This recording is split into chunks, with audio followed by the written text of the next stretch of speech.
காரியங்கள், விக்கிரகத்தின் காரியங்கள் எல்லாம் விட்டு வெளியே வந்து தேவனுக்கேற்ற ஒரு பரிசுத்த ஒரு வாழ்க்கையை நாம் நடத்தும் போது தேவன் நிச்சயமாய் அவர்களை செய்ய அவர் வல்லமுடையவராயிருக்கிறார். அது மாத்திரமல்ல, வேதத்தில் நாம் வாசிக்கும் போது உபாகமம் 6ஆம் அதிகாரம் 3ஆம் வசனத்தை வாசியுங்கள். இஸ்ரவேலே நீ நன்றாய் இருப்பதற்கும் பிதாக்களின் தேவனாகிய கர்த்தர் உனக்கு சொன்னபடி பாலும் தேனும் ஓடுகிற தேசத்தில் நீ மிகவும் விருத்தி அடைவதற்கும் அவைகளுக்கு செவி கொடுத்து அவைகளின்படி செய்ய சாவதானமாயிரு. 4வது, தேவனுடைய பிள்ளைகளே, விருத்தி அடைய வேண்டும். கர்த்தருடைய பிள்ளைகள் என்ன செய்யணும்? எப்பவும் விருத்தி அடைஞ்சுக்கிட்டே இருக்கணும். நம்முடைய வாழ்க்கையிலே எல்லா காரியத்திலும் அப்படிதான்.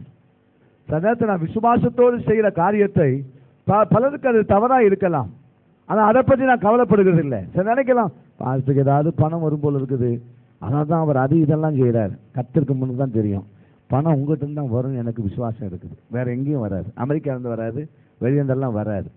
நீங்கள் கொடுக்காவிட்டால் மற்றதெல்லாம் ஆண்டவர் ஏதாச்சும் செய்வார். ஏன்னா ஆண்டவன் அழைத்ததை எதுக்கு தான்? விருத்தி அடைய செய்வதற்கு தான். விருத்தி அடையணும். உபாகம் 1:10 வாசியுங்கள். உங்கள் தேவனாகிய கர்த்தர் உங்களை பெருக பண்ணினார். அப்ப ஆண்டவர் என்ன சொன்னார்? உங்களை என்ன செய்ய பண்ணினார்? ஆண்டவர் அவங்க எகிப்துக்கு போகும்போது 70 பேரா, அப்படியே 70 பேராவே இருங்க, அப்படியே இருந்துட்டு போங்க ஆண்டவர் சொல்ல. அவர்கள் என்ன செய்தார்? எகிப்தில அவர்களை பெருக பண்ணினார், பழுகி பெருக பண்ணினார். எகிப்தில் உள்ள ஜனங்களை பார்க்கலும் இவருடைய ஜனத்தொகை தான் எப்படி இருந்தது? அன்னிலிருந்து இன்னைக்கு வரைக்கும் பேசுறாங்க. கிறிஸ்தவங்க எத்தனை சதவீதம்ன்றாங்க?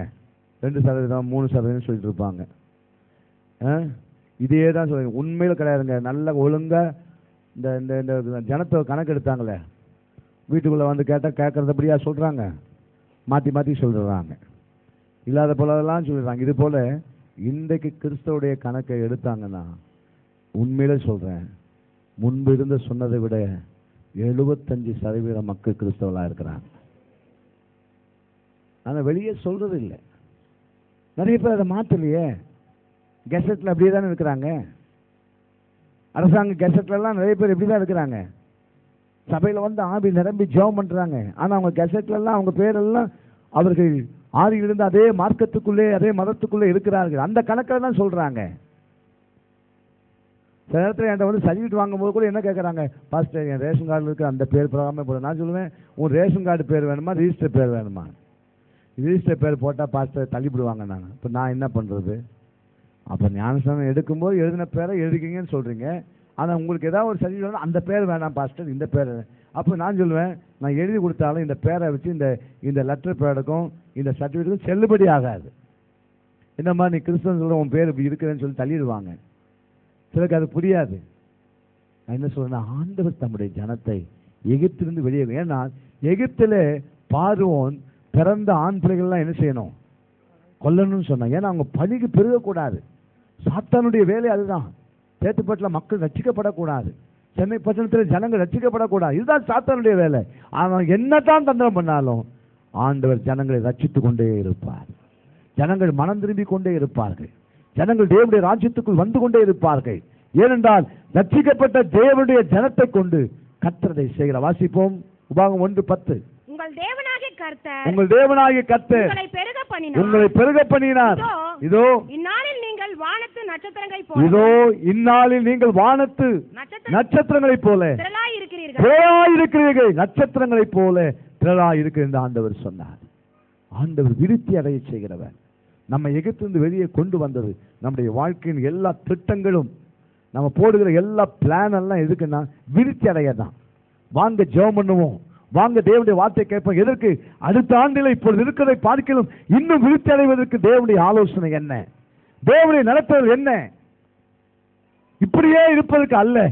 இன்னும் ஆண்டவருடைய வருகை தாமதிக்கிற வரைக்கும் நாம் விருத்தி அடைய வேண்டிய காரியத்திலே, பழுகி பெருக வேண்டிய காரியத்திலே பெருகுவதற்கு தேவன் உதவி செய்வார். 10ஆம் அதிகாரம் 22ஆம் வசனத்தை வாசியுங்கள். உன் பிதாக்கள் 70 பேரா எகிப்திற்கு போனார்கள். உன் பிதாக்கள் 70 பேரா எகிப்துக்கு போனார்கள். இப்பொழுதோ உன் தேவனாகிய கர்த்தர் உன்னை திரட்சியிலே வானத்தின் நட்சத்திரங்களைப் போல் ஆக்கினார். திரட்சியிலே வானத்தின் நட்சத்திரங்களைப் போல. ஆண்டவர் கொடுக்கிற ஊழியங்கள்லாம் அப்படித்தான் இருக்கும். ஆண்டவருடைய சபைகள்லாம் அப்படிதான் இருக்கும். எல்லா சபையும் நிரம்பி வெளியே போகுது. எத்தனை பேர் விசுவாசிக்கிறீங்க? சேர்த்துப்பொருளுக்கு எல்லா சபையும் ஆண்டவர் நிரம்பி வெளிப்பார். சென்னை பட்டணத்தில் எந்த சபை எந்த மூலை இருந்தாலும் நான் சொல்லுவேன், சினிமா தேட்டருக்கு போகிற ஆட்களுடைய எண்ணிக்கையெல்லாம் குறைஞ்சிரும். சினிமா தேட்டருடைய எல்லா ஆண்டவர் அங்கே போகிற ஆட்கள்லாம் கத்த என்ன செய்வார்? ரட்சிப்பார். அப்படி ஜெபம் பண்ணி பாருங்களேன். எத்தனை பேர் அப்படி ஜெபம் பண்ணுவீங்க? ஆண்டவர் சினிமா தேட்டருக்கு போகிறவங்களா ரட்சிக்கப்பட்டு சபைக்குள்ளே வந்தா கர்த்தர் இன்றைக்கு அந்த காரியங்கள்லாம் செய்வார். ஆண்டவர் அப்படித்தான் விரும்புகிறார். உங்கள் வாழ்க்கையில் அதை செய்வார். உங்கள் குடும்பத்தில் எல்லாரும் ரட்சிப்பான்னு விசுவாசிக்கிறீங்களா? எத்தனை பேர் விசுவாசிக்கிறீங்க? நீங்கள் ரட்சிக்கப்பட்டீங்கன்னா உங்கள் குடும்பத்தில் அத்தனை பேரையும் கர்த்தர் ரட்சித்துருவார். அத்தனை பேர் சபைக்கு வருவாங்க. சில குடும்பத்தில் இருக்கிற வேதனை என்ன, அப்பா ஒரு சபை, அம்மா ஒரு சபை, பிள்ளை பையன் ஒரு சபை, பொண்ணு ஒரு சபை, எல்லாம் 4 கோணத்தில் இருக்குது. இதெல்லாம் மாறணும். குடும்பமாக ஒரே சபைக்குள்ளே வந்து கர்த்தர் என்ன செய்யணும்? அதுக்காக தான் அந்த குடும்பம் நல்ல ஆரோக்கியமாக இருக்கும். அந்த இன்னொரு சபைக்கு போகிற அப்பா சொல்லுவார், அம்மாட்ட சொல்லுவார், என்ன இன்னைக்கு உங்கள் சபையில் என்ன பிரசங்கம் கேட்பாங்க. அவங்க சொல்லுவாங்க, இன்னைக்கு நல்ல பிரசங்கம் பண்ணார் எங்கள் ஐயா. என்ன ஐயா பிரசங்கம் பண்ணார்? புருஷன் ஏதாவது பண்ணால் ஏற்று பேசுன்னு சொன்னார். அதுக்கு தான் இப்போ ஏற்று பேச வந்திருக்கிறேன். ஒவ்வொரு இடத்துலையும் ஒவ்வொரு வித்தியாசமான உபதேசம்லாம் இருக்கும். கவனம். ஒரே சபைக்குள்ள குடும்பமாக இருந்தீங்கன்னா உங்கள் குடும்பம் என்ன செய்யும்? ஆரோக்கியமாக இருக்கும், பலமுள்ளதாக இருக்கும். நீங்கள் பழகி பெருகி தேவனுக்கு ஆசீர்வாதமாக நீங்கள் ஜீவிக்க முடியும். அது மாத்திரமல்ல, வேதத்தில் நாம் வாசிக்கிறோம், அங்கே சொல்லப்பட்டிருக்கிறது மிக முக்கியமானது. உபாகம் 17ஆம் அதிகாரம் 16ஆம் வசனத்தை வாசிப்போமாக. அவன் அநேக குதிரைகளை சம்பாதியாமலும் அநேக குதிரைகளை தனக்கு சம்பாதிக்கும்படிக்கு ஜனங்களை திரும்ப எகிப்திற்கு போக பண்ணாமலும் இருக்க கடவன். இனி அந்த வழியாய் திரும்பி போக வேண்டாம் என்று நீங்கள் திரும்பி போக வேண்டாம் என்று கர்த்தர் உங்களுக்கு சொல்லி இருக்கிறாரே. இனி அந்த வழியாய் நீங்கள் திரும்பி போக வேண்டாம் என்று கர்த்தர் உங்களுக்கு என்ன செய்திருக்கிறாரே. கர்த்தருடைய பிள்ளைகளே, பின்மாற்றத்துக்கு உரியவர்களாய் நாம் ஜீவிப்போம் என்றால் நாம பெற்றதெல்லாம் நம்ம இழந்து போயிடுவோம். ஆண்டவர் எகிப்திலிருந்து வெளியே கொண்டு வந்த பின்பு ஆண்டவர் சொன்னார், இனி மறுபடியும் எங்க போயிடக்கூடாது, அந்த வழியாய் அந்த எகிப்துக்கு போயிடவே கூடாதுன்னு கர்த்தர் சொன்னார். நீங்கள் ஒரு ராஜாவை தெரிந்து கொள்வீர்கள் என்றால், தேவனுக்கு சித்தமில்லாத ஒருவனை தெரிந்து கொள்வீர்கள் என்றால், அவன் சம்பாதிக்கணும், உலக பிரகாரமான இருக்கணும், இப்படியெல்லாம் அவன் பேசுவான். இதனால உங்கள் வாழ்க்கையிலே எகிப்தில் உள்ள ஜனங்களைப் போல மாற ஆரம்பித்து விடுவீர்கள். நீங்கள் மறுபடியும் அந்த எகிப்துக்கு திரும்பி என்ன செய்ய வேண்டாம். அப்ப அதன் அர்த்தம் என்ன? உங்க ரட்சிப்பை நீங்கள் காத்துக் கொள்ளுங்க. முடிவு வரிந்து நினைப்பவனே ரட்சிக்கப்படும். நம்முடைய வாழ்க்கையிலே ஆண்டவர் கொடுத்த இந்த அனுபவத்தை எல்லாம் கடைசி வரைக்கும் நம்ம காத்துக்கொள்ளணும். ஒரு நாள் திரும்பி எகிப்துக்கு போகிற அனுபவம் நமக்கு வரக்கூடாது. என்னாகமத்திலே 14ஆம் அதிகாரத்திலே நாம் வாசிக்கும் போது, என்னாகும் 14ஆம் அதிகாரம் 3ஆம் வசனத்தை வாசியுங்க. நாங்கள் பட்டயத்தால்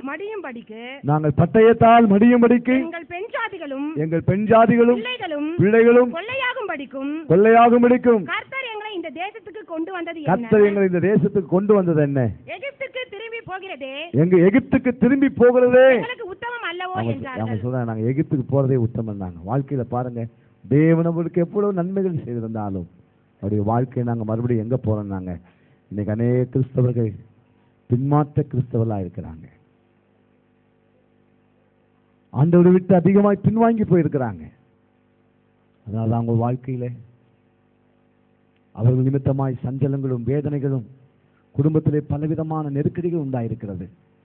ஆண்டவர் சொன்னார், எகிப்து விட்டு வெளியே வந்த நீ மறுபடியும் என்ன செய்ய